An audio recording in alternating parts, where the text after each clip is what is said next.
Avrupa'da İslam'a ve Müslümanlara yönelik ayrımcılık ve engellemeler fiziki saldırılara ve aleni bir düşmanlığa dönüşmüş durumdadır. Sözde demokrasisi ve özgürlükleriyle övünen Fransa, bu düşmanlık ve ötekileştirme furyasının başını çekmektedir. Söz konusu Müslümanlar ve İslam olunca bütün özgürlükçü ilkelere helvadan birer puta dönüşen Fransa, kendi vatandaşı Müslümanlara haklarından mahrum edebilmektedir. Fransa'nın toy, cahil ve kaprisli Cumhurbaşkanı Emmanuel Macron açıklama ve uygulamalarıyla İslam'a karşı olan kin ve nefretini artık aleni bir savaşa dönüştürmüştür. Fransa'nın hem insanlığa hem de İslam'a karşı sicili çok bozuktur. Son 2 asırda başta Cezayir olmak üzere Afrika'nın birçok ülkesinde İslam topraklarını işgal ve talan etmiş, yüz binlerce Müslümanı katlederek soykırım uygulamıştır. Şu andaki refah ve zenginliğini halen sömürmekte olduğu İslam topraklarına vuruşudur. Müslümanlar bunların hiçbirini unutmuş değildir. Fransa halen bunların hesabını vermemiştir. Aynı şekilde önceden sömürgesi olan Benin, Burkina Faso, Gine, Fildişi sahili, Mali, Nijer, Senegal, Togo, Kamerun, Orta Afrika Cumhuriyeti, Çad, Kongo, Ekvator Ginesi ve Gabon gibi Afrika ülkeleri Fransa'ya hala sömürge vergisi ödeyen ülkelerdir. Afrika'da Müslümanlara karşı uygulamış olduğu tekniklerin bir benzerini kendi ülkesindeki Müslümanlara karşı uygulamaya çalışmaktadır.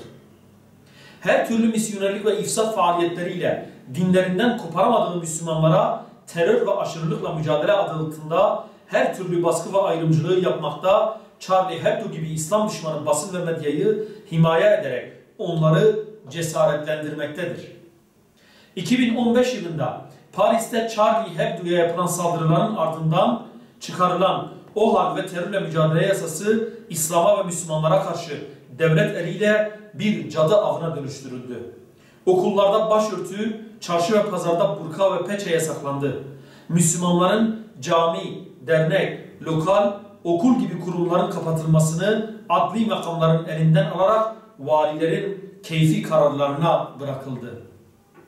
23 ay süren OHAL ve ardından çıkarılan ayrımcılıkla mücadele kanunu ile 152 kafe, 15 mescit, 12 kültür merkezi ve 4 okul kapatıldı.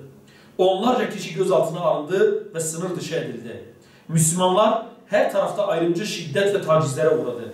Fransız Kamuoyu Görüşü Enstitüsü'nün yaptığı bir araştırmaya göre yaklaşık her 2 Müslümandan biri tesettürlü kadınların %60'ı hayatlarında en az bir defa ayrımcılığa maruz kalırken ömürleri boyunca hiç başörtüsü takmayan kadınların %44'ü de bu ayrımcılığa uğramaktan kurtulamadı. 14 Ekim tarihinde kanunlara uygun faaliyet yürüten İslami Yardım Kuruluşu Baraka City'nin Paris'teki merkezine ve kurumun başkanı İdris Şihamedi'nin evine Fransız polisi şafak vaktinde baskın yaptı.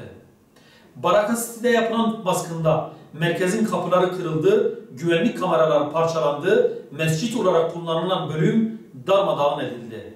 Evinde ve ailesinin gözü önünde gözaltına alınan Şihamediye hanımına ve 4 ve 9 yaşındaki kızlarına polis şiddet uyguladı.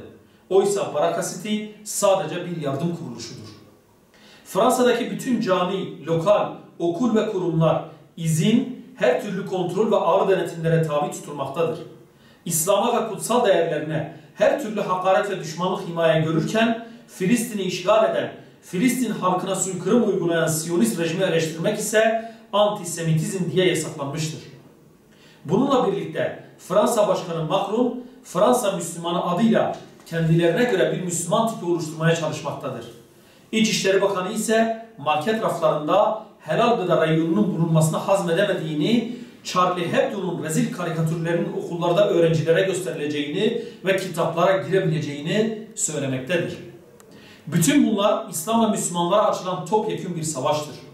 Avrupa ülkelerinde Müslümanlara mal edilmeye çalışılan şaibeli saldırılar İslam'ı batıda yok etme projesinin bir parçasıdır.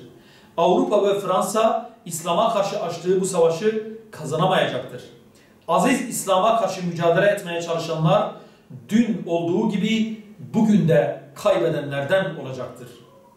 İzzet ve irade sahibi İslam ülkeleri Fransa'nın bu İslam düşmanlığına karşı mutlaka harekete geçmeli, dünya genelinde Müslümanların hak ve hukukunu koruyacağı bir mekanizma mutlaka kurulmalıdır.